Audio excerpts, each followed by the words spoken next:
I want to call to order the regular meeting of the Bowling Green Board of Commission for August 20th, 2019. I ask you to stand if you wish as Commissioner Nash leads us in the invocation, followed by the Pledge of Allegiance. Please join me in praying to the God of your choice or none at all. Lord, we are meeting today to conduct matters that promote the general welfare. Guide our hearts and minds in the spirit of fairness, right thought, and speech. Impart your wisdom upon our activities so that our affairs may reach a successful conclusion. Amen. Please face the flag. I pledge allegiance to the flag of the United States of America and to the republic for which it stands, one nation, under God, indivisible, with liberty and justice for all. Call the roll. Commissioner Perigin. Here. Commissioner Beasley Brown. Here. Commissioner Denning. Here. Commissioner Nash. Here. Mayor Wilkerson. Here. Have recognitions tonight, do we not? Mr. Meisel? We do. I'd like to ask Brent Belcher to step up and present an award he has for recognition. I guess it's more of a recognition. Yes. I have, with that, I believe the last commission, we got to recognize our female junior winner of the year for the Bowling Green Warren County. And tonight, we're going to recognize the boy, the male winner, which is Collier Curd. I believe Collier is here today. Is Collier in the audience? Oh, there he is. And his coach, Coach Adam Witt. If you guys will come on up. Collier, if memory serves me correct, it was the third sudden death hole, right? I think it was number 3. It was number 3, the third sudden death hole. It was a three-way tie with that. Anyway, it was a great comeback from win for Collier. And with that said, they've had a great season to date, and we expect even bigger things to go. But Collier's had a great year, and I think that was the leading to the season. So congratulations to Collier and Coach Witt. And if you guys will come up, we'll take some photos of you. Around back, get right here in front. Up front here.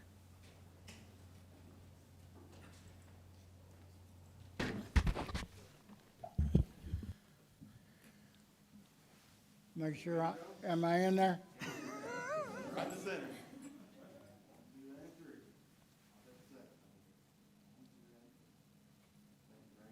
Thank you.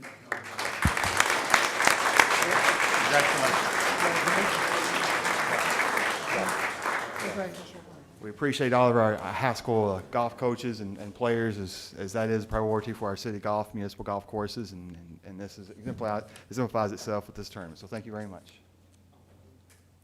Any other awards and recognitions? Hearing none, we'll move right into our public hearing. That's for the purpose to obtain comments from residents regarding the proposed 2019 property tax rates. Our Chief Financial Officer, Katie Schaller Ward, will be leading that presentation. Mrs. Ward.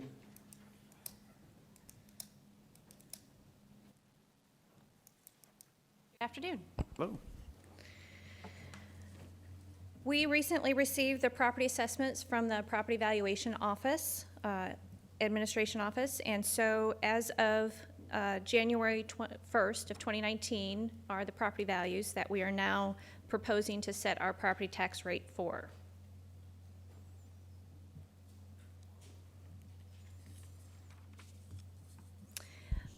Proposed tax rate for real property, which is set between the compensating tax rate and a 4% growth rate, requires a public hearing.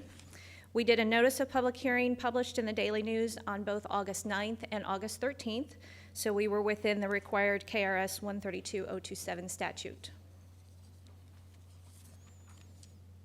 The total assessed value of real estate, this is strictly real estate in the city limits for 2019, is over $5.4 billion. And I said billion with a B, which is a 5.2% growth rate, or $267.5 million over the previous year.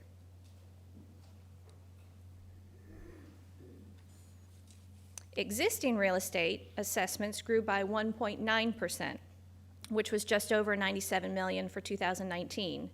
And the new property assessments for 2019 adds another 3.3%, or $170.5 million over the 2018 values. So those are the figures that we're working with. And This particular sheet shows how we have to do the calculations. So before any tax rate can be set, each local government is required to calculate the compensating tax rate, which means basically the rate at which we reflect no growth. It would basically be trying to achieve the same revenues as we would have achieved in 2018 for the 2019 tax year. And in 2018, the 20.5 cents could have produced approximately $10.6 million in potential revenues, which is noted by the capital A in parentheses toward the middle bottom of the page. However, our actual collections for 2019, fiscal year 2019, which was the 2018 tax year, was $9.97 million, or only 94% collection rate. This is in part because not all applied exonerations for the 2019 are known at the time of the calculation, and we cannot guarantee 100% collections each year. I do want to note that for residents who are 65 years and older, there is a homestead exemption, which will be increased to $39,300 for the tax years of 2019 and 2020. It was previously at $37,600, so it's about a 4.5% increase. That particular assessment or exemption is set by the state.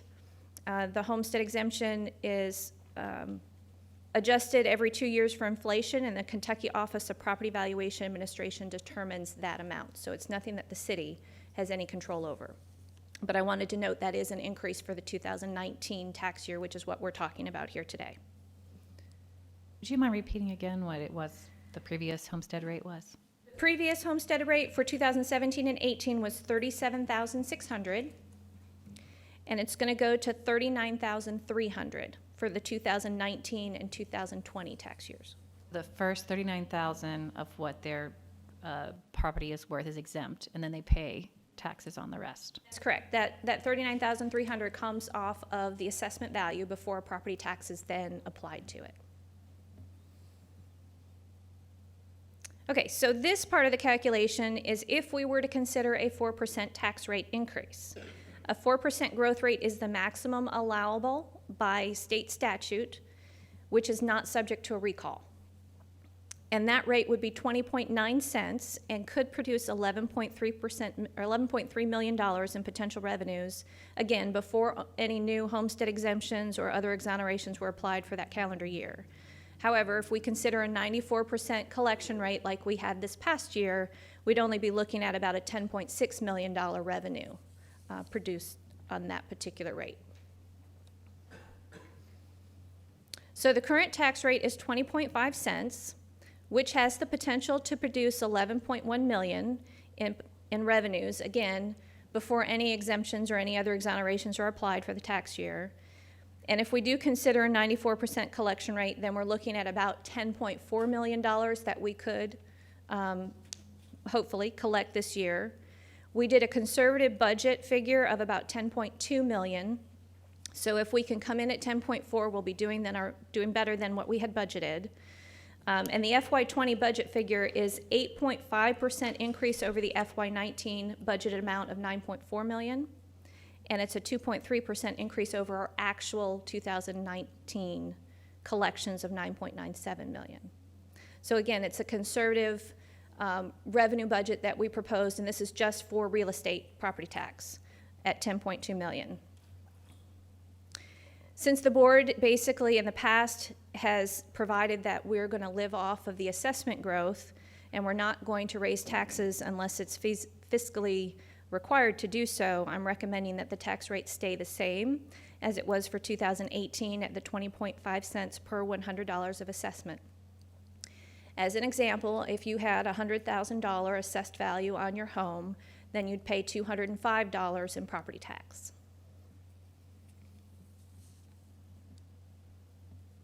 This is a history of our real estate property tax growth and tax rates for each of the previous 10 years. The tax rate remained unchanged from 2008 through 2017 at 20.6 cents per $100. And this last year in 2018, we actually reduced the rate to 20.5 cents because our existing property growth was over 4.5%. So we tried to bring it back down to the 4%. So again, we're looking at keeping the rate the same as the previous year.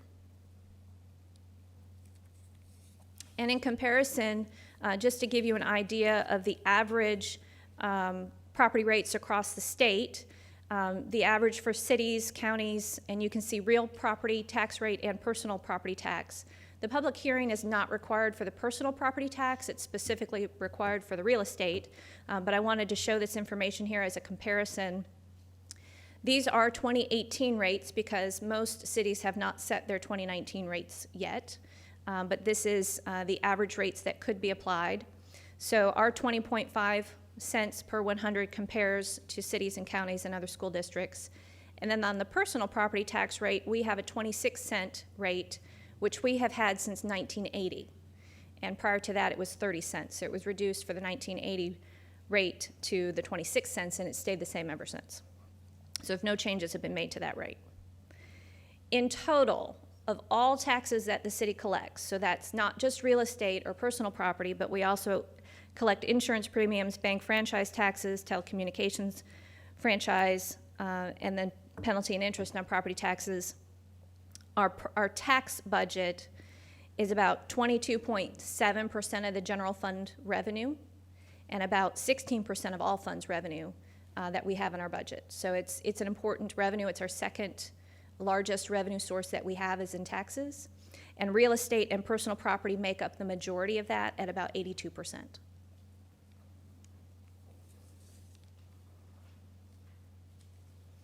Again, some other local comparisons to our Bowling Green Independent School District, Warren County, and the Warren County School Districts, and then the Commonwealth of Kentucky. Again, you can see how our tax rate compares. These are their 2018 tax rates. I don't know yet what their 2019 rates are going to be, but this is a comparison of what our 2019 rate would be if it were compared to the 2018 rates that they had, if they had no changes.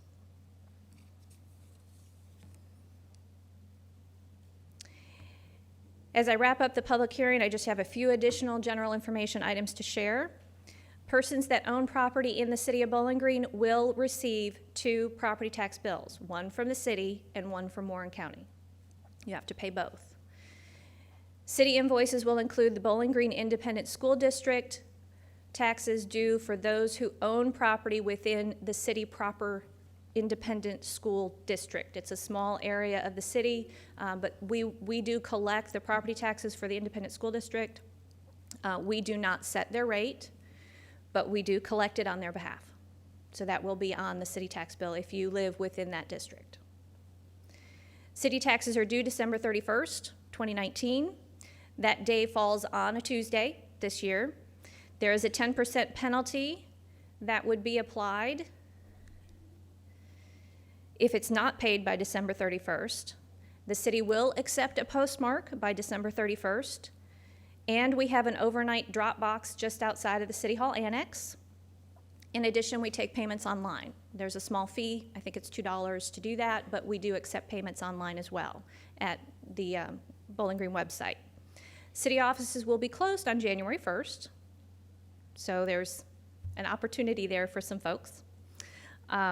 Tax bills will be similar in format as they were in past years. They're on a single sheet, 8.5 by 11, with a tear-off remittance at the bottom. We estimate mailing out over 23,000 invoices.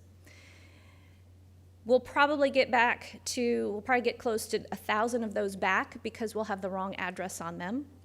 So we encourage individuals, if you have made a change in address since January 1st of this year, to please contact our office so that we can get that information updated and we can mail out your tax bills to the correct address. Also, it's important that they update that address with the property valuation office to make it permanent. Hopefully, the property valuation office has already received some of those updates, and we'll get that when we actually get the assessment roll from them. But there are times where we don't get that updated information, and we have to go through and try and determine what is the true and correct address when we get those return mails back. We do expect to have invoices mailed out by early October, which is similar to our time frame. We'll do it sooner if we can, but early October is what we're looking at. It's important also for individuals to note that they are responsible for paying their property tax bill. Just because you don't receive an invoice doesn't mean you don't have the obligation to pay that bill. So it's important that property owners understand that. And if they don't receive their tax invoice by November 1st, please contact our office so that we can make sure to get a copy out to you. Any questions? Questions from Ms.? I just want to make sure that the public is very clear on who assesses the value of their property and how often that happens.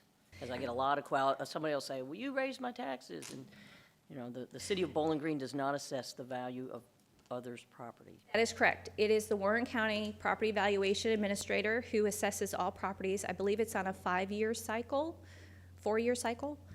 So they take different areas of the city about every 4 years and review that particular area for assessment values. Whether or not they'll go up or down just depends on what's happening in that particular market area. So if a citizen has questions about the assessed value of their property, because, yeah, property is going up in the city of Bowling Green, they can call the PVA. That is correct. And they can talk to someone there. There is an appeals process if their value has gone up higher than they believe it should. But again, that is all through the PVA's office. Okay, thank you. Just want to make that clear to Yes. everybody. Yep. Mayor, just one more comment that, and this is, and not to be disrespectful, but a deadline is a deadline. And when we issue bills mid-October, you know, we have, you know, a month and a half for them to come in and be due on December 31st. They must be postmarked. If they're not postmarked, we are closed on the 1st. So when we come in, when offices reopen after the 1st, and our staff goes out to the drop box and it's not in that drop box, anytime after that, it's late. There's no, people say, oh, the city doesn't work with me, and we're not, you know, cooperative with them, but, you know, a deadline is a deadline. We have to do it that way. It's under KRS, and we have to set a deadline somewhere, whether it be December 31st or whenever, but I just want to remind folks of that we're not trying to be hard and difficult, but a deadline is the deadline, and 10% penalty does kick in if it's not postmarked or in that box when we come in and get it out. And if people can choose to pay later, but they'll pay the 10% penalty, so it's just a choice, so. Did a lot of looking at me when you were talking there. I paid I'm mine not on looking, time. no, I'm sorry, I didn't. Can I just ask, I didn't want to interrupt you, you were on a good flow there, but would you mind going back to that first slide and just do a definition of existing property versus new property, and then a definition of real property? Okay. Real property is real estate. So any particular land that you own. Personal property is going to be tangible. It's going to be a vehicle or a boat or something like that. So we're talking about real estate when we're talking about these calculations. And the difference between existing property and new property is what was existing prior to 2019, or I'm sorry, what was existing prior to 2018. So all property that was already developed and already in place prior to 2018, that's existing. New property is anything that has been added to the tax rolls since that time period. So between 2018 of January 1 to 2019 January 1, that is now new property. So the new property total that you had here is 2 billion was built of valued property in 1 year? The assessed values, yes, would have changed, yeah. But what I guess I'm asking, that's how much was built that year in 1 year?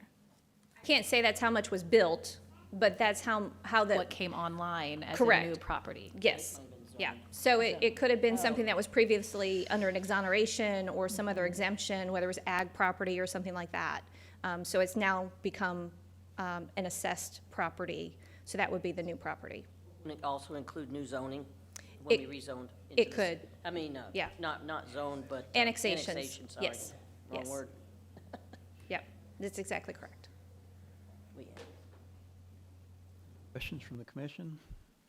This is a public hearing. If anyone from the public wishes to make a comment regarding our property tax rate, this would be their opportunity to approach us. Anyone? Yeah, I'd be pretty happy too, since we're not raising tax rates. So thank you much, and we'll go ahead and close this public hearing. Do you have any comments tonight, Mr. Mizel? We have a need for a closed session. Ashley will read the reasons. There will be no action to follow. Pursuant to KRS 61810-1F, for discussions which might lead to the discipline or dismissal of an individual employee without restricting that employee's right to a public hearing if requested. This exception shall not be interpreted to permit discussions of general personnel matters in secret. So moved. Motion by Perigin, second by Nash. Any discussion? Please call the roll. Perigin. Yes. Beasley Brown. Yes. Denning. Nash. Yes. Wilkerson. Yes. Anything else, Mr. Mizel? No, Mayor. Approval of minutes for our regular meeting from August 6, 2019. So moved. Second. Motion by Perigin, second by Denning. Any additions, deletions, or corrections? Please call the roll. Perigin. Yes. Beasley Brown. Yes. Denning. Yes. Nash. Yes. Wilkerson. Yes. Municipal Order 2019-135. Municipal order approving the promotions of Chris Mitchell to the position of Company Commander EMT and Clayton Shuffett to the position of Fire Apparatus Operator EMT in the Fire Department. Second. Motion by Nash, second by Denning. Mr. Mizel. We had retirement of Company Commander Michael Baker, and we'd like to thank him for all his years of service. And I'd like to ask Chief Colson to come up and make his recommendations for filling that vacancy that leads to another vacancy. Chief Colson? Yes, sir. Before you get started,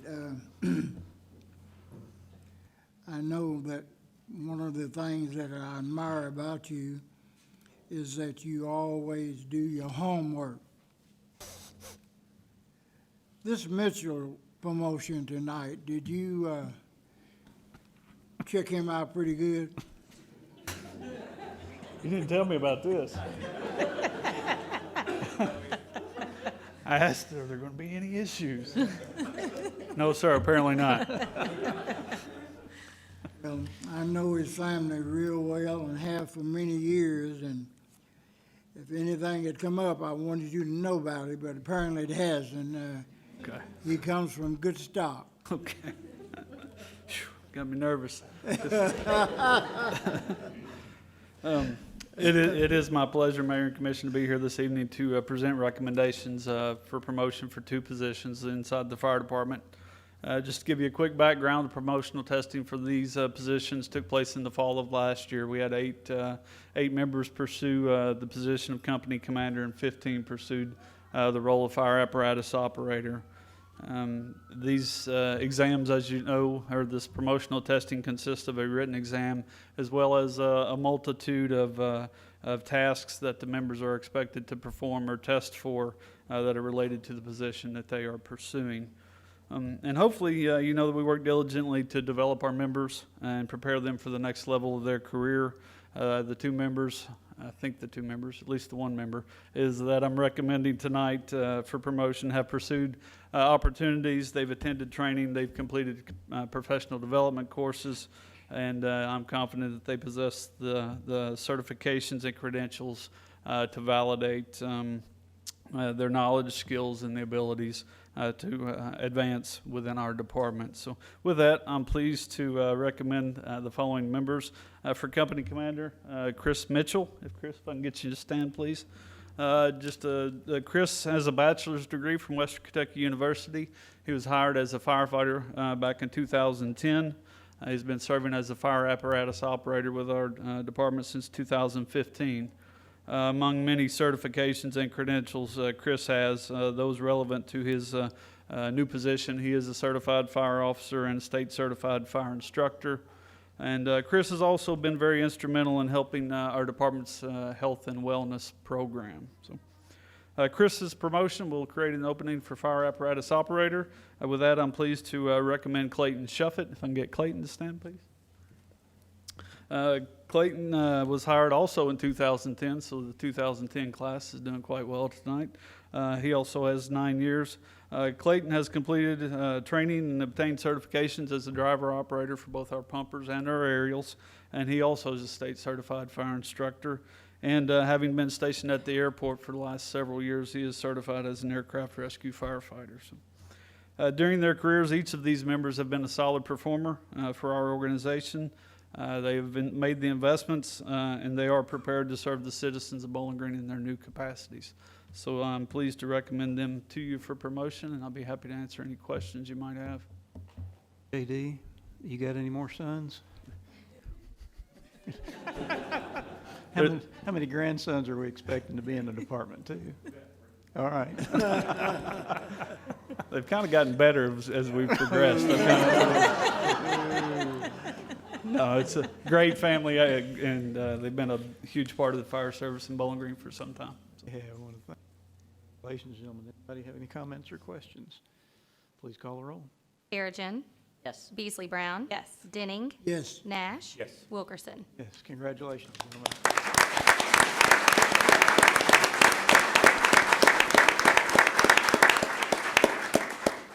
Municipal Order 2019-136. Municipal order approving the probationary appointment of Charlotte Duval to the position of financial specialist in the Finance Department. So moved. Second. Motion by Nash, second by Denning. Mr. Mizel. We recently had a vacancy to occur in our license division over in finance, and we have applicant or candidate. Before you tonight, I'm going to ask Aaron to give you the rundown of the process and make a recommendation. Good afternoon. I would like to recommend for appointment Charlotte Duval. Charlotte, I think you're over here. Please stand. Charlotte was one of 56 applicants for the financial specialist position. We sent 33 to the finance department, and 8 candidates were interviewed, and we selected Charlotte. She's a graduate of Bowling Green High School. She has 2 degrees, a bachelor's degree and an MBA. She has been with her previous employer for about 10 years, and so we are very lucky to have her on our team. If you have any questions, I will be here to answer them. Any comments or questions? We all looked at Joe, I'm sorry. We know it's coming. I guess I'm labeled a troublemaker, but I'm really not. I've known this young lady all her life, and the name threw me off, and of course, ladies change names every now and then, and, but I am glad to have her with us. She's a fine person. Comments or questions? Please call the roll.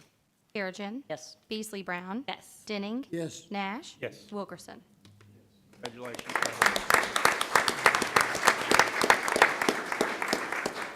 Municipal Order 2019-137. Municipal order approving the probationary appointments of Isaac Keene and William Yunker to the position of Laborer 2 in the Public Works Department. So moved. Second. Perigin, second by Nash. Mr. Mizel. We currently have 4 openings in Labor 2 positions at Public Works, and tonight we're going to try to fill 2 of those, and I'd like to ask Aaron to come back and present recommendations for these 2.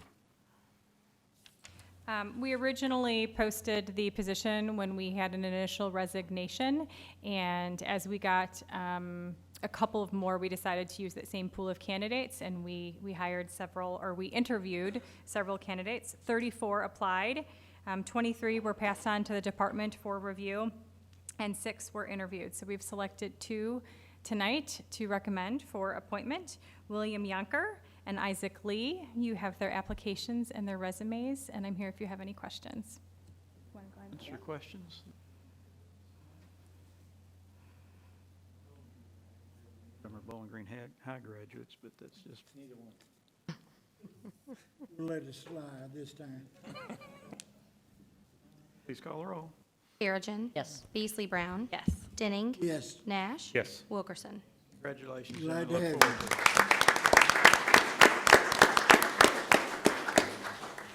Take just a break from the agenda here just a second. Mr. Meredith. Thank you, Mayor, Commissioners.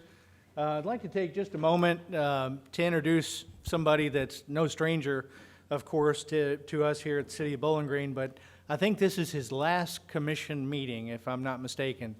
Mr. Bobby Phelps, stand up, Bobby, our Operations Division Manager.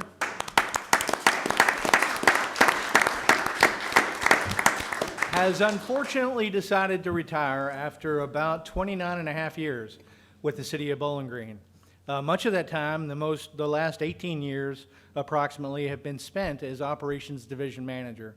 Bobby took basically our Operation Division, created a professional, a disciplined, coordinated office with our operations guys. And I think, today we're having a storm, and it's kind of apropos in a way because I just think back to the number of storms that Bobby's responded to, not just spring or summer storms, but winter storms and the snow and the ice, and how his dedication to the city is just over time shown itself and been an example to others. Unfortunately, the two new guys we have today, William and Isaac, won't get to spend a lot of time with Bobby. But there's a lot of folks that have a big impression that he's made on me as knowing him for 20 plus years, being able to work with him for the past 3.5 years.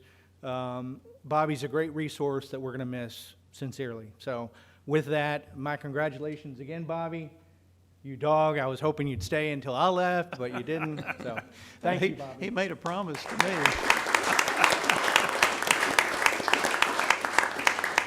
He made a promise to me that he'd stay as long as I did, but he asked for permission to get out of it, so shame on you. But yes, sir. I understand that there is a get-together for Bobby next Friday out at his office space, and whether I'm right or wrong, I'd like for whatever money to be spent to show him a nice party, even if it means using money out of the city commission budget, travel budget, that we never use. In other words, Bobby, we'd like to spend money we never use on you. He might have stayed if we'd have done that. But I plan on being there, and I'm sure many of you here tonight will be there. Bobby has been a personal friend for many years. I only got mad at him one time in the 26 years I've been here, but it wasn't his fault. I got snowed in at my apartment over on Eastwood because the city grader came through, put snow up on my entrance and exit out of my apartment complex. So I do what any citizen would do. I come down to City Hall, ask my buddies if we could get the snow moved where I could get out. No, we don't do that, and if we do it for you, we'll have to do it for everyone else in town. So, hell, I had to shovel snow to get out in my car, to get out of the driveway. But it wasn't Bobby's fault. Well, we're going to miss you. Hope you enjoyed your 29 and a half years. We did. Thank you, sir. Appreciate your work. All right, let's move on. Municipal Order 2019-138.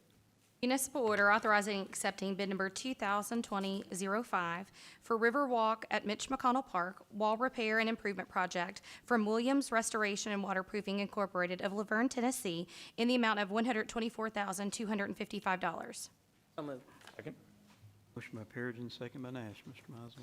In the FY19 budget, we set aside some money to spend towards the riverfront. This was one project we looked at that needed some attention. The wall along the Riverwalk, is in need of some work. It's 17 years old. We built it in 2002. A lot of the capstone is missing off the top of it. Water gets in it, freezes and thaws, and it's forced a lot of the stone on the exterior of the wall to pop off. So we went out for bid. We got 2 bids. One was from Williams Restoration, the other one from Parker Construction, and got a good bid, we think, of $124,255 from Williams Restoration. They're going to come in, demolish, dispose, whatever it takes, the existing precast stone cap, remove, prepare, and reinstall and replace all of the decorative stone located on the face of the wall, and waterproof everything on the wall as well to keep water from getting in the wall. That's what's doing a lot of the damage. The top cap will be more of a continuous surface, I believe, and to prevent future deterioration. So We put this out, got the 124,255 bid from Williams, and we're recommending that bid, and should have work completed, I think within 60 days after the notice to proceed has been given. All this is being paid for out of the Parks Capital Improvement Fund. Brent Belcher and Mike Mitchum are here if you have any detailed questions on the project. Comments or questions? What year did you say it was built originally? 2002. 2002, okay. It's held up good for that type of service. We had a similar wall up around Brent Childers' building that did not last as long and did not hold up quite as well. So, but we're going to go back in with this one and make it look just like it did when it was first built, new. We think this one will last longer? We think with a different type of surface on the capping will keep the water from getting in on the top and seeping down. So I think we have a better solution this time. Is this a similar product to what we used on Hospital Hill Park? No. Oh, no, it is not. Okay. Reservoir Hill was a total replacement. It was a Reservoir Hill. re-pour. Yeah. This is only the cap is a re-pour for the most part, and then spots of the wall that had been affected with, which Mr. Miles mentioned about the water being freezing and popping off some of the front stone will be repaired as well, but it's not an entire replacement like Reservoir Hill was. Understand. Thank you. We're also going to shore up the back side of the wall as well, too. That's included in this bid. Questions? Please call the roll. Perigin. Yes. Beasley Brown. Yes. Denning. Yes. Nash. Yes. Wilkerson. Yes, municipal order 2019-139. Municipal order authorizing and accepting bid number 2020-03 for professional services related to Shive Lane corridor improvements, Phase 2, from Arnold Consulting Engineering Services Incorporated of Bowling Green, Kentucky, in the amount of $82,390. So moved. Perigin, second by Nash. Mr. Mizel. These next two items are both related to Shive Lane, but this one here is for design services for the second phase of Shive Lane, which would run from the intersection of Bale Boulevard and Shive Lane to Middlebridge Road. And so we went out for design services, went out for bid, and we received 4 bids in. These were evaluated bids to design Phase 2, the widening with the middle turning lane. And this would run from Ken Bale to Middlebridge Road. We're also going to be designing another single roundabout at the end, at the intersection of Middlebridge, where it meets the field. And so we got 4 bids. We were recommending Arnold Consulting Engineering Services. It's not the lowest bid, but it was the best evaluated bid at $82,390. Arnold Consulting, also known as ACES, has proven they're capable of performing this type of work. They did the work on Smallhouse Road, all of the design, and they provide the level of detail that's required for transportation cabinet type projects. This is a heavily traveled road. We don't want to miss anything. This is one of our traffic mitigation projects that we're working on. This is one of 3 alternate routes you can get from Scottsville Road to Lover's Lane, and so this is a key project to get traffic moving quicker through that area, and we think design is key for this build. So we're recommending ACES for this project at the $82,390. Greg Meredith's here to answer any detailed questions you may have on the project. Comments or questions? Jeff or Greg, did you indicate that the single lane roundabout will be at Middlebridge? Yes. And not where Shive enter? Go ahead. Going to be 2. The first phase okay. is at Ken Bale and Shive. Got it. And that's on Phase 1, which we'll talk about in a minute. And the next one is the slight grade, the slight hill at Middlebridge intersection. It'll be scooted further a bit away from the existing road intersection, but that'll be a single lane roundabout as well, with 4 legs instead of 3 like the one at Ken Bale. And Greg, we believe that will be donated, that piece will be, for that roundabout will be thrown. portion will be donated, but a portion we'll have to purchase too on either edge of the roundabout. Okay. Yeah. By the way, the light on Lovers Lane, I realize we probably didn't do that, on Lovers Lane and Middlebridge is phenomenal. What a- We'll take credit, whatever, great addition. Oh, while I'm up too, I failed to mention about Bobby, and I thank you, Joe, for bringing it up. His retirement get-together is from 1 to 3 on the 30th, which is next Friday, out at Operations Headquarters on Lapsley Lane. So if you get a chance to come, please do. And if we have to have policemen out there for security or anything, I want them there. This is Bobby's day. Any other comments or questions on the engineering contract? I did find out, some good news, Macchial is here, the state highway engineer. He'll be a part of that project for ACES too, so that makes me feel really good. Please call the roll. Perigin. Yes. Beasley Brown. Yes. Denning. Yes. Nash. Yes. Wilkerson. Yes, municipal order 2019-140. Municipal order authorizing accepting bid number 2020-06 for Shive Lane corridor improvements from Scotty's Contracting and Stone LLC of Bowling Green, Kentucky, in the amount of $1,589,823.93. So moved. Second? Perigin, second. Okay, now this is the project we've been waiting for. This runs from Scottsville Road to the intersection of Bale Boulevard. And so we bid this out, got 2 bids, one from Scotty's, one from Charles DeWeese. Scotty's bid came in at $1,589,823. They're going to come in, construct the 3-lane along with a single-lane roundabout at the intersection of Shive Lane and Ken Bale Boulevard.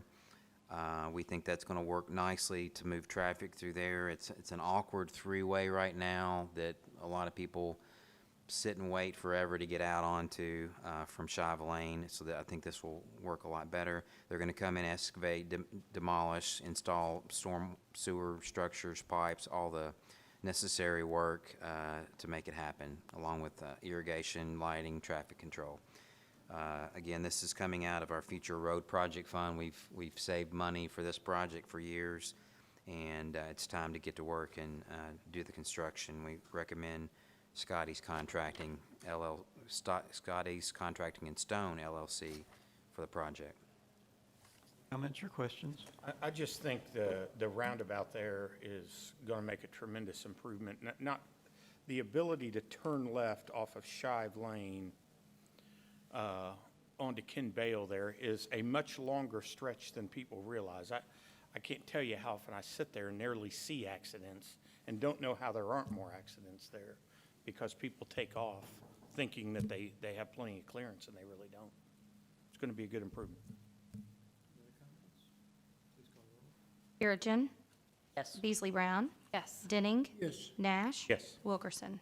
Yes, municipal order 2019-141. Municipal order approving a contract through cooperative purchase with Freedom Chrysler Dodge Jeep Ram of Lexington, Kentucky, under Kentucky state pricing contract for the purchase of a Dodge Caravan in the amount of $25,020. So moved. Second? Motion by Perigin, second. In the FY20 budget, you all approved some purchases to replace some vehicles. This one would be for IT. Their old IT van is not looking so good and running that great either anymore. They're looking at a Dodge Caravan. They found a state contract price on $25,020. Again, these funds are available in the Equipment Replacement Fund. I would like to note that we do things a lot different than we used to. I was just thinking about this today. We used to borrow money for every time we bought vehicles, and back in '05 was the last year we stopped going out and borrowing money to buy vehicles. We now have a dedicated fund that we set aside money in to buy and purchase vehicles such as this for smaller amounts, and it works a lot better. We can plan ahead for it. But I can remember in the old days where we would go out and borrow money to buy vehicles, and we had a vehicle lease or loan every single fiscal year for vehicles. So we've come a long way. So just want to throw that in. Questions? Call the roll. Perigin. Yes. Beasley Brown. Yes. Denning. Yes. Nash. Yes. Wilkerson. Yes, municipal order 2019-142. Municipal order approving a contract through cooperative purchase with Paul Miller Ford of Lexington, Kentucky, under Kentucky State Pricing Contract for the purchase of a Ford Escape and 2 Ford Explorers in the amount of $91,006. So moved. Motion by Perigin, second by Nash. Again, we are needing some more vehicles for other departments. We're going to purchase a Ford, I think it's a Ford Escape for the license inspector position. And then we're going to buy 2 Ford Explorers, one for HR for the safety risk manager, and the other one for Public Works, I believe it is. And all these were on the state pricing contract that we're getting through Paul Miller Ford. Total price, $25,156 for the Escape, and then the Explorers are going to run $32,925 apiece, for a total of $65,850 for those two, totaling $91,000. So, if you have any questions, I believe Greg's still here for these contracts, but these are just straight up state pricing contract amounts. Recommend approval. Comments or questions? Please call the roll. Perigin. Yes. Beasley Brown. Yes. Denning. Yes. Nash. Yes. Wilkerson. Yes, municipal order 2019-143. Municipal order authorizing software subscription services from Tyler Technologies Incorporated in the amount of $126,402.67 for fiscal year 2020. So moved. Second. Perigin, second by Nash. We have a software called New World Systems. It's under Tyler Technologies. We've had it since '07. It is keystone for our financial software, our HR payroll software, along with community development uses it, procurement management uses it. We also have some e-suites that the public can get into and use. We have an annual maintenance contract with them. This is up for renewal. We have chiseled it down just slightly from 132,504 to 126,402 this year, dropping 2 modules. But this is kind of a sole source. We have no other choice but to continue this maintenance agreement. Anytime something goes wrong, anytime we need an upgrade or a fix, this covers that type of thing and makes the necessary modifications and corrections and keeps us running. Lynn Hartley is here to answer any questions you have on this contract. Comments or questions? Perigin. Yes. Beasley Brown. Yes. Denning. Yes. Nash. Yes. Wilkerson. Yes. For 2019. Municipal order approving a contract through cooperative purchase with SHI International Corporation of Dallas, Texas, under Kentucky State Pricing Contract for the purchase of software for servers for the 911 CAD project in the amount of $80,390.55. Moved. Second. Perigin, Mr. Mizel. Been talking several months about the replacement of our CAD system, our 911 system at police. This is one piece of that puzzle. It's software for the servers that's critical for the CAD system to work properly. This was a lowest bid available for the Microsoft software. It's out on, again, state contract pricing with SHI. And again, Lynn is here to answer any questions, but this is one of the many pieces we're going to cover tonight to get the CAD replacement going. Recommend your approval. Questions on this? Christmas at the IT department. I said it's Christmas in the IT department. Lynn, And the police. Oh, and the police, yeah. Hear the low. Lynn's on the next 10 items. He didn't even wear a tie either, you know. Please call the roll.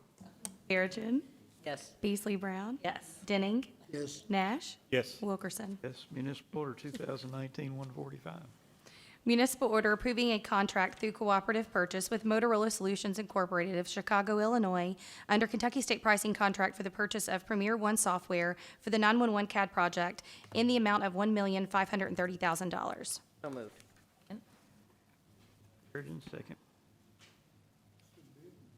This is the big one, but I can't emphasize how important this is. You all know that.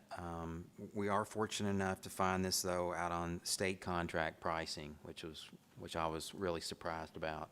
This is for the Motorola Premier One system.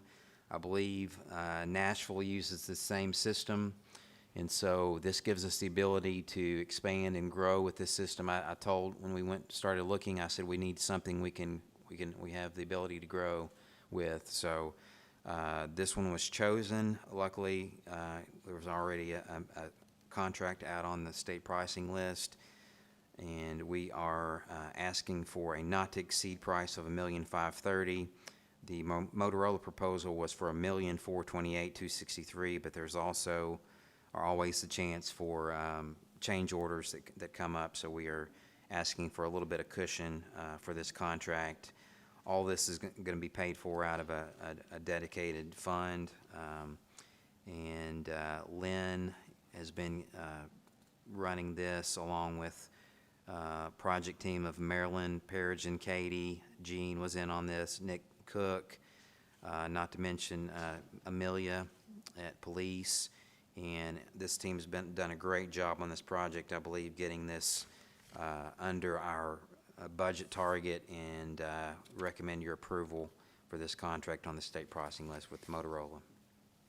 Hang on just a minute, quick interruption. Doug, did you make an announcement in here just in case somebody's in the audience that need to?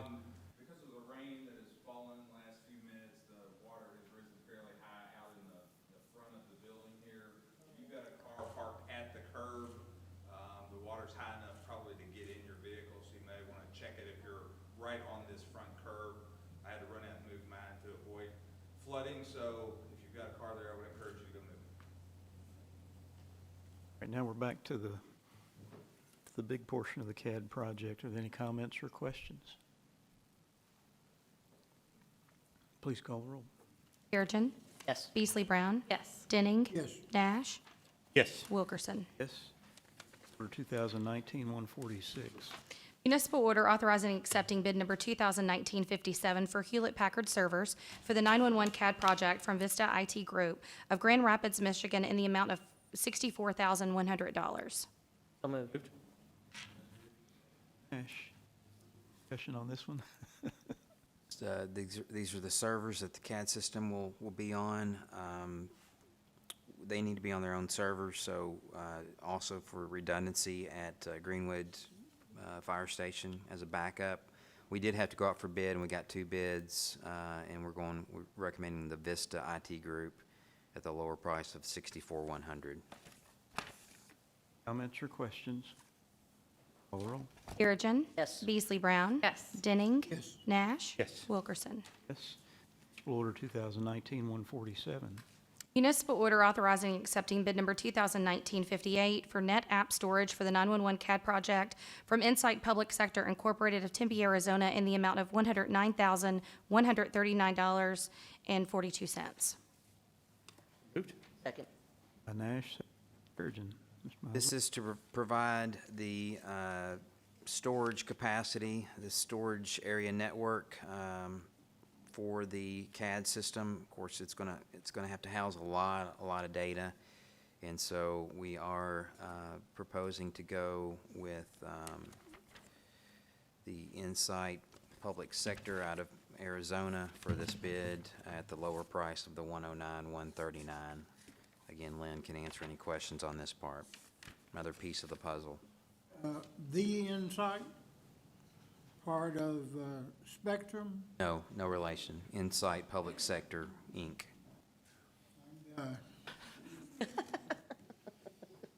Any other comments or questions? Please call the roll. Perigin. Yes. Beasley Brown. Yes. Denning. Yes. Nash. Yes. Wilkerson. Yes, Municipal Order 2019-148. Municipal order authorizing and accepting bid number 2019-71 for Cisco equipment for the 911 CAD project from JBK Network Consulting LTD of Bowling Green, Kentucky, in the amount of $149,377.80. So moved. Motion by Perigin, second by Denning. Again, this is the Cisco equipment that we use on all of our other stuff for IT. We needed more to operate the CAD, This one was more competitive. We got 9 bids. Two were deemed non-responsive though. But two of the bids, lowest bids one was from JBK, and due to the local bidder preference, we're going to award this to JBK for $146,390.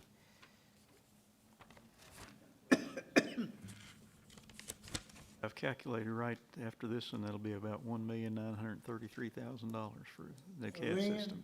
22 cents. For Yes. Lynn tonight, yeah, just tonight. Just under $2 million. That's too much. Merry Christmas, Lynn. Please call the roll. Perigin. Yes. Beasley Brown. Yes. Denning. Yes. Nash. Yes. Wilkerson. Yes. Order 2019-149. Municipal order approving the submission of the fiscal year 2019 Section 8 Management Assessment Program certification for the Housing Choice Voucher Program. So moved. Second? Heard and second by Nat. We are required to submit this Section 8 Management Assessment Program certification. It's kind of a checklist of things, whether we're doing them correctly or doing them at all. As you can see, every box is checked yes.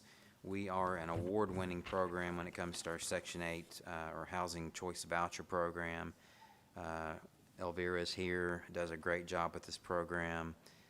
We expect to be another get the award again for the High Performer Agency for the coming year. And Elvira and Brent Childers are both here if you have any questions for this submittal. Comments or questions? I have a couple of questions.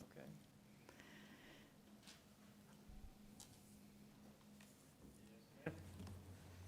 Does our Section 8 program also oversee the project-based vouchers? No, those project-based vouchers that are in the community, I think there's about 350 different units that are covered by those, are not part of our program. Those are completely separate. Those are independent agreements between those property owners and HUD. So we have no authority, no responsibility to those projects and how they operate or how they function. Okay. In Section 7 of the management assessment, it talks a lot about having written policies that encourage participation out in outside areas of minority concentration. And it talks about, how we're going to encourage that. So how do we do that? So this is our folder for Section 7 or Question 7, and it is all of our backup. So if you look through here, I'll kind of pull out a couple of items, kind of show you what I'm talking about. Most of that is contained here in what we call our briefing packet. So this is what an individual who receives a voucher receives from us at a briefing. They come in, we usually do these in large groups. We have a video that we show that kind of explains how the Housing Choice Voucher Program works. And in here is a load of different resources and information to make them aware of how to make the best housing choice that they can. So we have maps showing different community facilities, where the hospitals are, where the schools are, where the poverty concentrations are, where the minority concentrations are, what other helpful resources are available in the community, what are some of the other things to be aware of, employment opportunities, and then also just general information about housing discrimination and who to contact for housing discrimination, lead paint. So this is really our main tool to do that initial communication with the voucher holder at that. They haven't selected a unit yet, they're just now receiving their voucher, they're just now going through briefing, and then they're going to go out into the marketplace and select that. Thank you. There's also a section that talks about, how to get to the bonuses in terms of how well are we doing in terms of making sure that folks do have success in having choice in our community and finding units out, up across a broad portion of our city. So how well are we doing that? So if number, it's not really numbered, it's called a bonus, and that's how this question has come up before, how we can get 105 points out of 100. Is because we've always gotten the 5 points there in the bonus. And one of the things that it measures is what is the percentage of families living in low poverty census tracts. It's all done by the census tract. And the threshold for that in the first bonus part is 50%, and we're at 61%. So 61% of our families are living in low poverty census tracts somewhere in this community. And those can be spread out all over the place, literally across this community.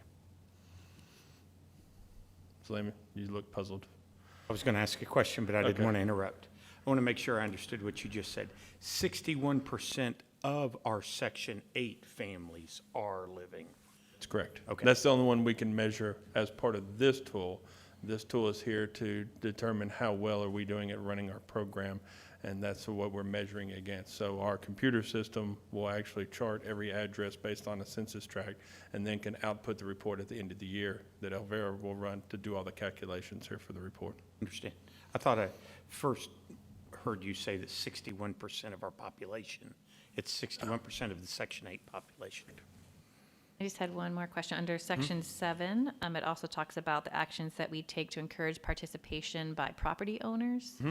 So how, I know that packet's for the voucher holders, but do we have a separate sort of orientation or? We have a policy related to our owner outreach that we go about. We also advertise in the paper. The city has a page in the Soki magazine where we do outreach to landlords, try to make them aware. We also created a brochure this year that we keep in our office and also give to our code enforcement staff and our building inspectors, so as they encounter potential landlords, they can make them aware of the opportunities available of having Section 8 properties here in the community.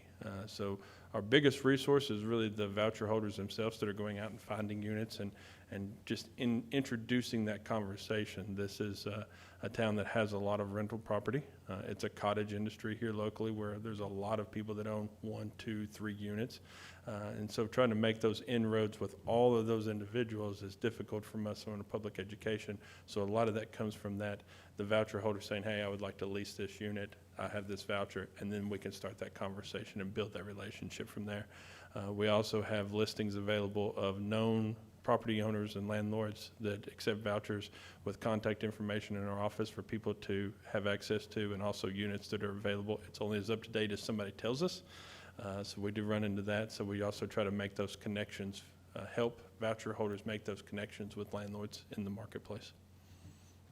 Thank you for running a program that is award-winning. I know it's a much needed, and I wish we could serve more of our community with it. So thank you for doing such a great job with the vouchers we do have. It all goes to Elvera. I will Thank say you, that. Elvera. There you go. One question. Yes, sir. You could have an owner of vouchers that is not within the city's voucher program, but you get to count that as the percentage you gave a few minutes ago. Let's say I own an apartment complex. I've got vouchers, 8, 10, or whatever. And right across the street, the building is under city vouchers. When you get the figure that you called off a few minutes ago, 61%, is my group in with that? It's just ours. That's just our vouchers that are out in the marketplace. That's not counting the project-based vouchers that are out there. We have no control over those. We have no monitoring over those. We have no responsibility for those. They're not included. We don't have any of their data. They don't share any of that with us. That is a direct relationship between those property owners and HUD. We're not a party to that. Are you able to separate the two entities as to whether or not they are city vouchers versus individual vouchers? They're not really a separation because we only have ours in our reporting database. HUD has to separate that. We don't have to separate that. We only control and monitor our vouchers. So those individual project-based vouchers that are out there have no relationship with us at the city whatsoever. Their relationship is between them and HUD. We are not a party to that. Brent, we still have roughly somewhere over 600 of our own vouchers. 616. That's what this is based on. Yes, it's based on a 616. We're looking at trying to get some more through some competitive processes. We'll be bringing some approvals for submission back to you soon. I want to restate my question. Go ahead. Of those 616, 61% are living in a low-poverty census tract. I'll say this because you can bring in another part. Of the vouchers that we control, that is part of that 616, in the Bowling Green area, 61% of those are in low-poverty census tracts. Okay, thank you. Questions or comments? Please call the roll. Perigin. Yes. Beasley Brown. Yes. Denning. Yes. Nash. Yes. Wilkerson.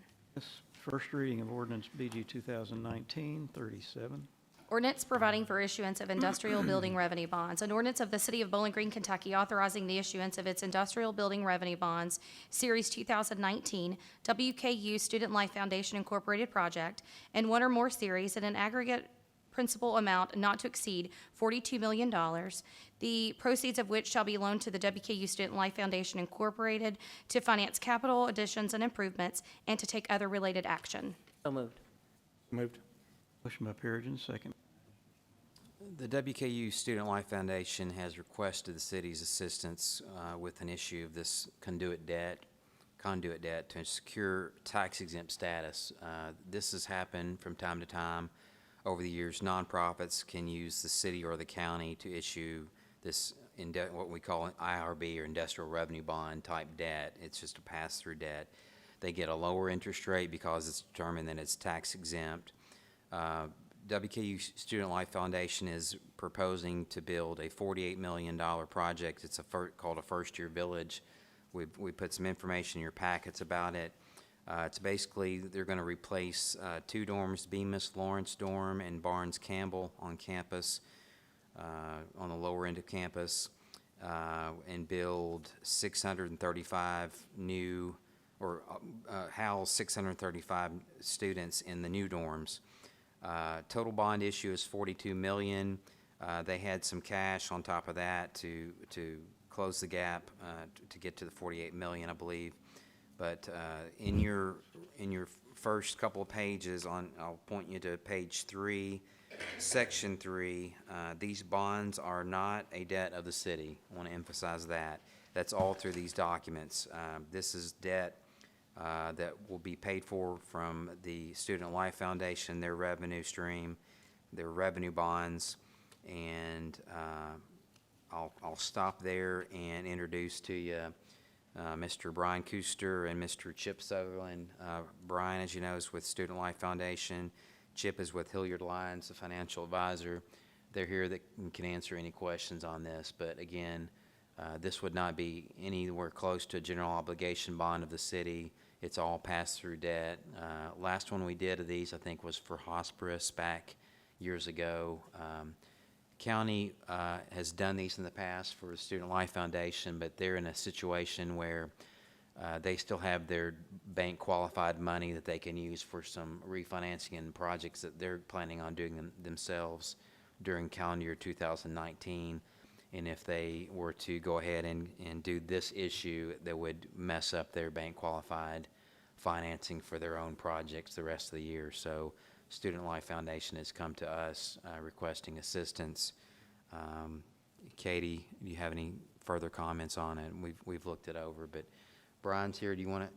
Brian, do you want to say anything, or Chip? This is this similar to what we did with Diddle Arena renovation, a different type bond? Diddle Arena was an actual general obligation bond that we entered into a memorandum of agreement for them to pay us dollar for dollar, but that's under our name. This would not be under our name, not be a city GO issue. So Jeff, my question is for you. Hi, y'all. When we list our city debt, when we say, we've reduced our city debt by this amount, this number is not included in that. This would not be. Okay, that's the only thing. Oh, I'd like to ask somebody a question. Doesn't matter who answers it. It was asked to me today at the gas station. Is there any circumstance whatsoever where the city would have to pay this money? Okay. I would love to hear from you just a little bit more about the project. We are actually building 2 buildings. One building will house about 400 students, the other will house about 235. We're actually building something we haven't built before, pod style. So if you think of living in a cul-de-sac where you have a group of students living in a group together, and then this will be for our first-year students. They'll be in a living learning community, so they'll be taking 3 classes together and living together. Each of the pods has their own restroom facilities and their own common space for, we can have classes in that space, study space. So it's, again, it's, I think it'll be very attractive to our new students. I'm sure there's lots of data to show that this is a type of style that shows, good impacts on student retention and their success. So can you talk a little bit about what went into this decision and what type of impact it'll have on students? We actually put together a 10-year housing master plan back in 2015, and one of the things that we determined was we didn't need more space on campus. We need to change the type of space we had. So as we built Hilltopper Hall a couple years ago, and then with these two new buildings, we're actually taking buildings down, not adding additional beds.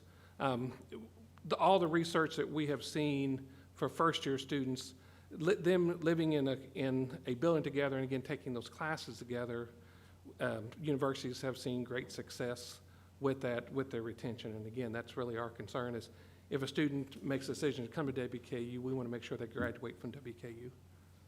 Have you already identified the programs that will utilize this? or- We already have a handful of living learning communities, but there's a group that's working with academic affairs and enrollment student experience to develop new learning communities. We also are going to be using a couple other buildings in the south end of campus. The first year village will not just be these two new buildings. We'll be using Zacharias and Meredith and Pierce Ford also for first year students. Comments or questions? Please call the roll. Perigin. Yes. Beasley Brown. Yes. Denning. Yes. Nash. Yes. Wilkerson. Yes. Appreciate it. Thank you all. First reading, sir. First reading of ordinance 2019-38.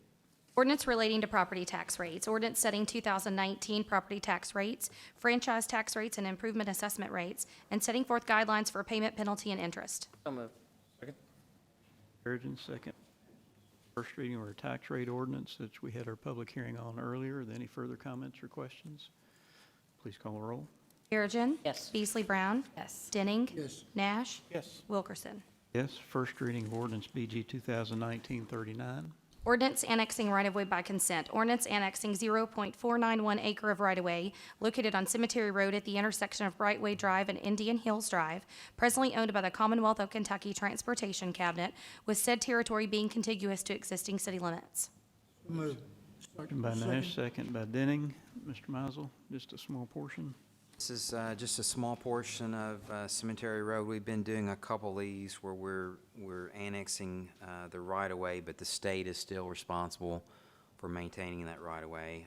This is just another one of those. There's a map in your packet showing the proposed annexation where Cemetery Road meets Indian Hills Drive and Brightway Drive, as well as Mount Victor Lane there. If you have any questions, I think Greg and Mike could answer your questions, so. Appreciate the making a bright line rule for emergency response to Right. get it all in one place. Any comments or questions? That was going to be my question. I'm So, this area that's kind of starred right now, today, before we vote on this, is not inside the city. It is, this is within the city limits, this piece. I asked that question because not that long ago, I stopped and helped a motorist there who'd been in an accident. And the sheriff's department responded to that intersection. The city police did not. And it wasn't because they were close or, they were dispatched to that particular intersection. If you look at the city limits there, it's kind of zigzag. I don't know if it shows it on that particular map. But from Indian Hills, if you're coming across Cemetery Road, there's that small section of, there it is. We've got the map up. What we're annexing was not in the city limits.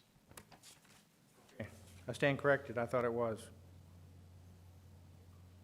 And so So- then that would lead to my question that is, now there are 4 roads that feed into that particular area. Are all those roads as it connects inside the city? Three, Yes. 3 of the 4. Mount Victor is not, correct? Mount Victor is. One Mount Victor is, Well, I up thought to a certain one point. It's side about of the half of street Mount is Victor. and one side is not, correct? Yes, this side is within, totally within the city limits on this side. That would be the end of the city limits if you were heading out Cemetery Road. So that's why I say 3. Coming Okay. back in towards Carriacus would be Okay. in, going towards Indian Hills would be in, Bright Way would be in, but if you were traveling east out 234 Cemetery Road, then you would be, past this point, you would then be in the county all the way. All the way. All the There way. is no There is part no- where it comes, That- this the is- next intersection is not then Not. back in the city. That's No, correct. it's not. Perfect. This is the end of the city limits on Cemetery Road. Ewing Ford is not annexed, Ewing Ford Place is not annexed, so this Okay. is, This provides the connectivity in terms of emergency response, because all of Brightway, that portion of Mount Victor is all within the city. So there's that separation, disjunction is why we want to clean that up and bring it in. I appreciate that, Barry. Thank you. Call roll. Perigin. Yes. Beasley Brown. Yes. Denning. Yes. Nash. Yes. Wilkerson. Yes, second reading of ordinance BG 2019-34.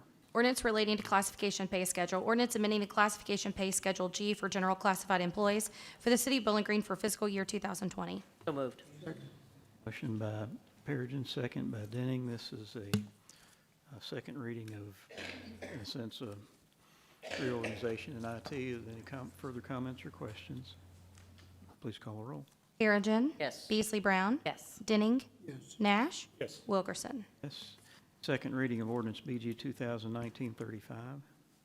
Ordinance rezoning real estate. Ordinance rezoning tracts of land containing 33.8695 acres from RM3 multifamily residential to RS1D single-family residential, located at 0 and 1854 Three Springs Road, presently owned by Spring Lakes LLC, care of James Stewart. So moved.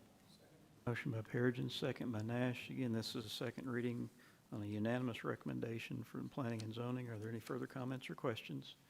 Please call the roll. Perigin. Yes. Beasley Brown. Yes. Denning. Nash. Yes. Wilkerson. Yes, and second reading of ordinance BG 2019-36. Ordinance amending Code of Ordinances. Ordinance amending Chapter 11, Finance, Taxation, and Economic Development of the City of Bowling Green Code of Ordinances to rescind Subchapter 11-7, Incremental Tax Revenue District, Heartland Development Area. So moved. Second. Motion by Perigin, second by Nash. Again, a second reading of the end of that TIF area for Heartland, now that the convention center's paid off. Are there any further comments or questions? Please call the roll. Perigin. Yes. Beasley Brown. Yes. Denning. Yes. Nash. Yes. Wilkerson.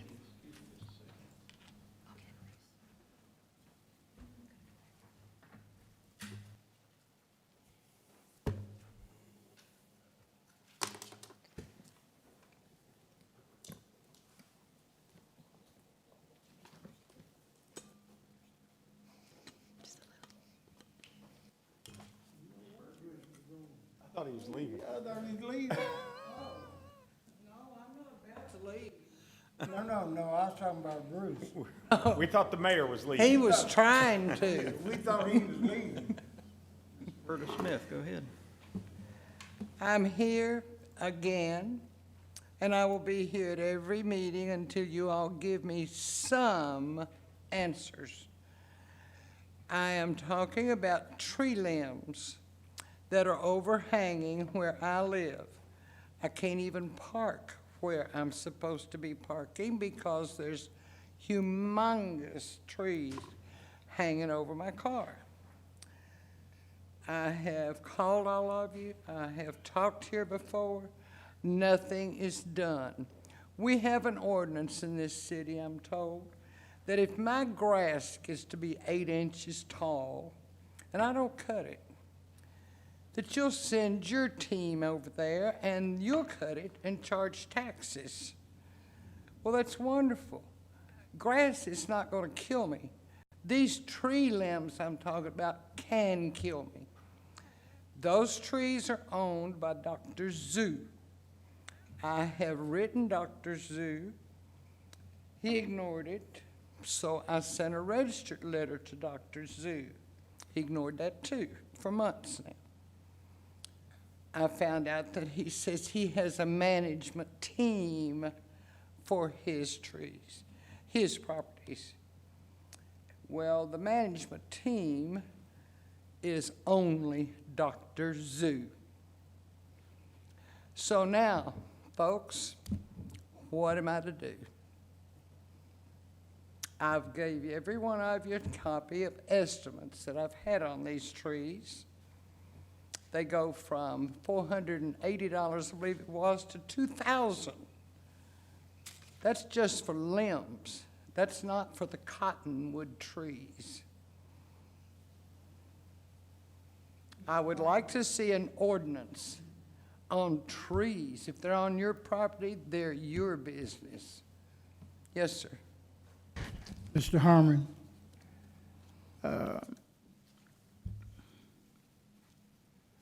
under the present ordinances that we have, such as cutting grass, could this be,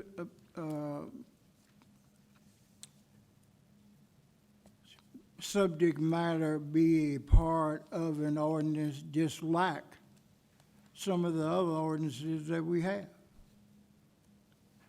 I think we could certainly look at it. One, I'm not sure I want to give an individual personal legal advice. The general rule is if you have trees on private property lines, that's going to be a dispute between the property owners.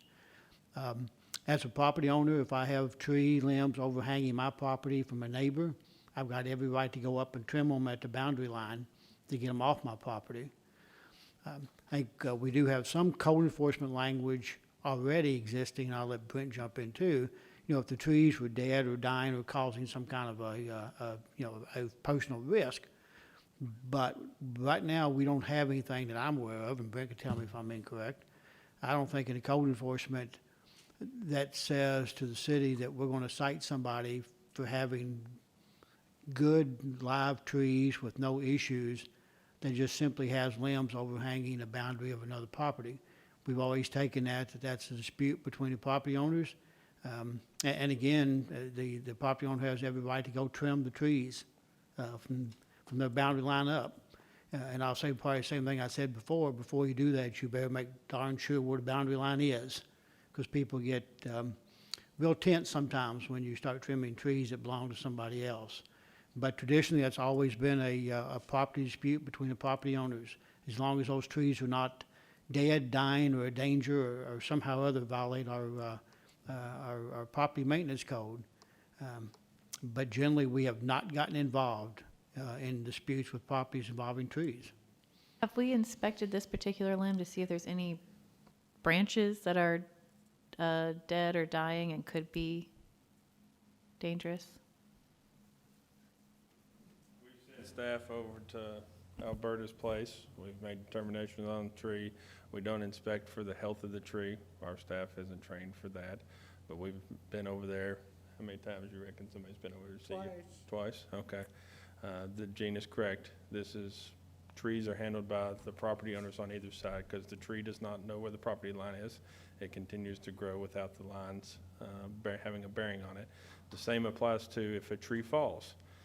Where the tree lands is whose responsibility it is to clean it up. So if your neighbor's tree falls across your property, you're responsible for the part that's on your property. The neighbor's responsible for the part that's on their property, even though it was their tree that originated from their property. This is rental property, Brent. I understand what it is. And Dr. Zeus refused. He's the owner. Leon Tarter is the owner of my property. Leon goes to Dr. Zeus. So this is a tangled mess. And the property owner, Mr. Tarter, or his representative, could cut that tree back, just as Mr. Harmon said, along the property line. That tree grows over the line, or any bush or anything that grows over the line, the property owner has the right. That line does not stop at the ground at grade. That line continues up.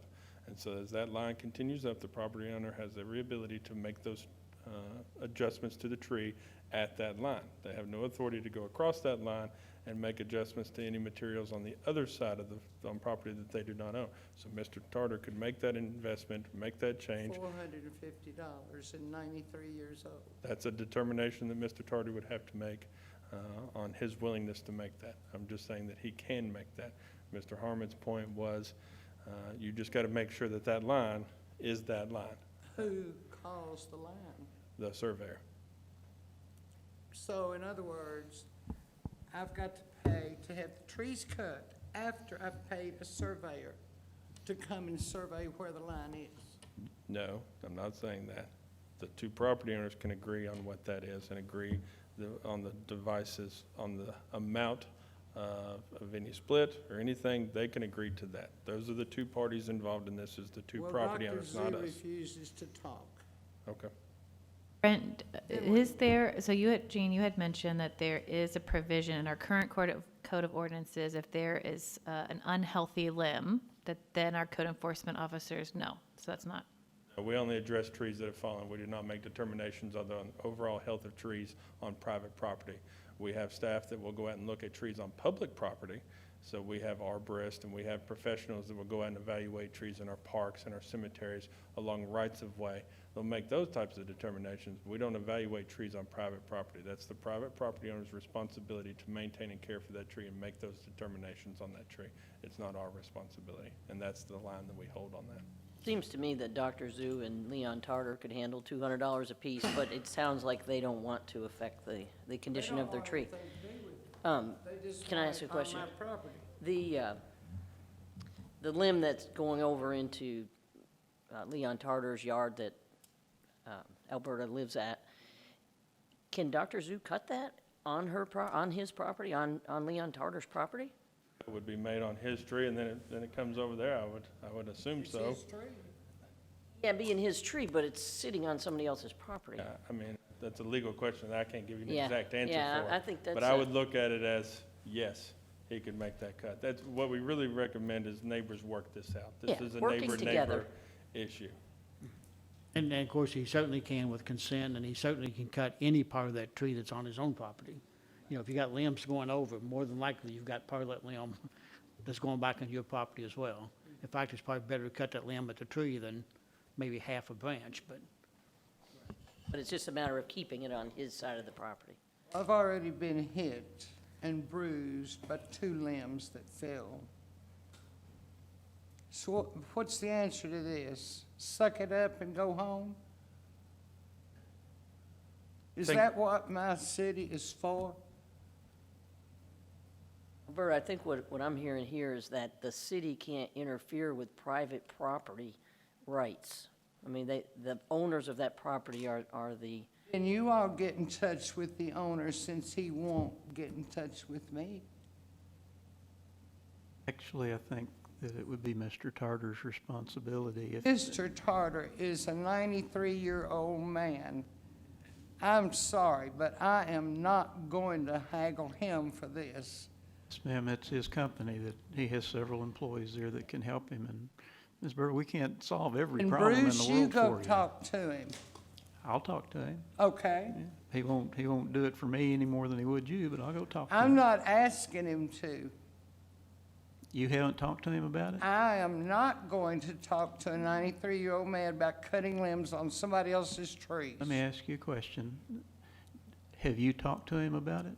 No, I have not. I Okay, just well, I'm not said gonna I'm not talk- going to talk to I'm not him. gonna talk to him till you do.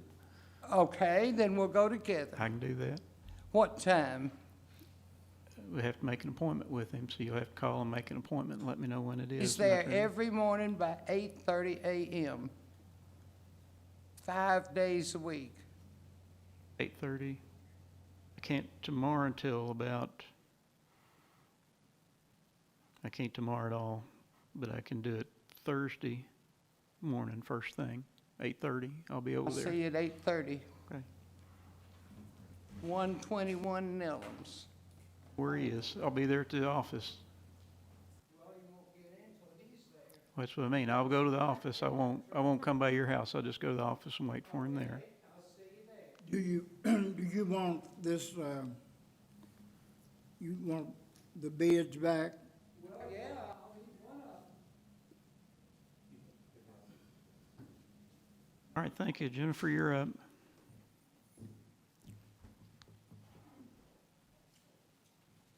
I would would like to get more information on that HUD program. What he was talking about earlier, I would like information on that, what the qualifications is.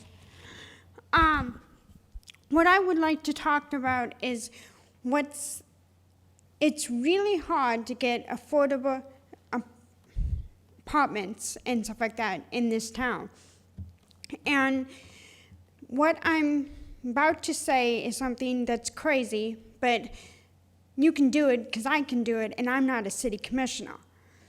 What I did is I got a hold of Mitch O'Connell, and I left a message with them and asked them to return the hardship, Tucky hardship program. It's for people who could not afford the mortgage and then help them to afford the mortgage.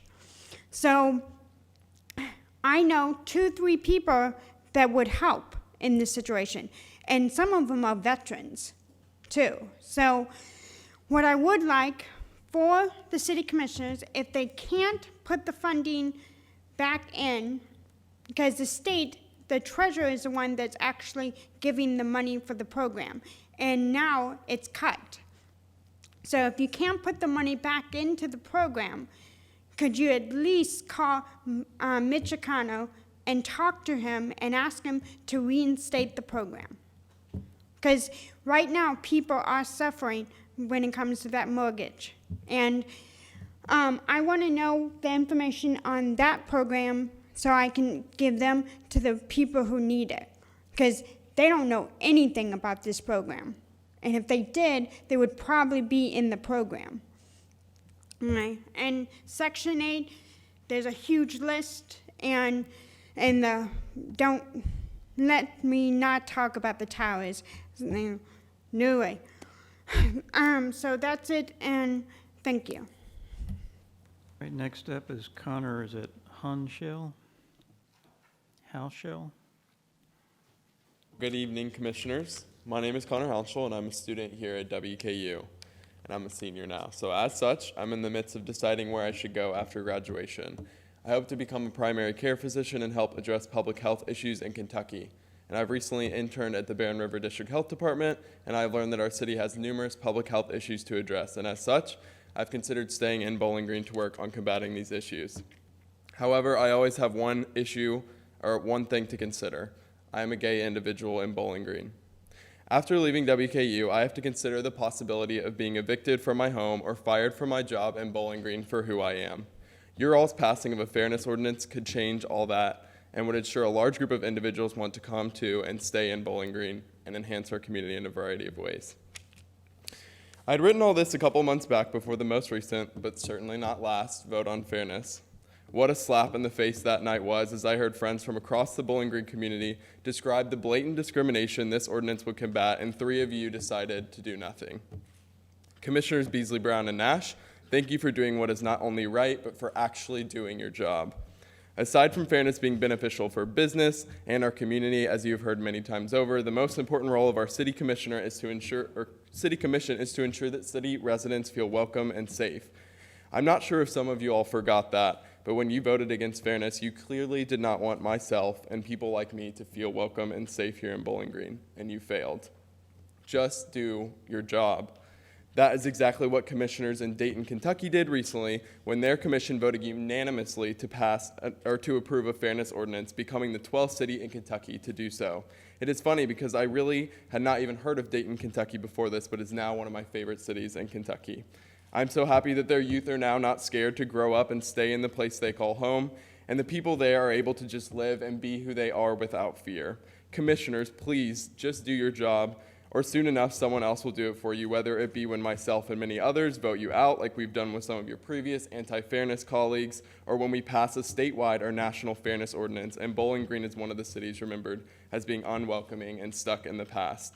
I adamantly ask you to pass the fairness ordinance for myself and so many others. Thank you. Victor McClellan. Hello, my name is Victor. I am a board member for the Fairness Campaign. I am also a Bowling Green resident. I wanted to make sure that you all knew that 2 Kentucky cities, Henderson and Dayton, have passed a fairness ordinance since your last vote. Not only is it disappointing and absurd, but it's embarrassing that Bowling Green, the 3rd most populous city in Kentucky, cannot afford these protections for its residents. Many people like myself have spent time working to come to this wonderful place. I wanted a place to call home. I wanted a place where I felt safe and welcome. And so far, I have, aside from the fact that me as a transgender individual has to be cautionary when it comes to trying to find housing. I am in the midst of a really bad situation with housing, and I have had to make sure that I hide my identity to make sure that I don't have issues. I shouldn't have to do that as a resident in this city. Commissioner Beasley Brown, Commissioner Nash, thank you for your help with this fight.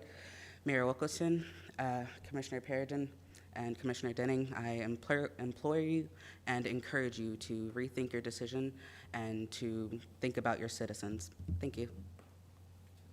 That's the last individual on our list to speak tonight. Our next scheduled meeting is September 3rd, 2019. We'll be going to closed session. Thank you for tuning in.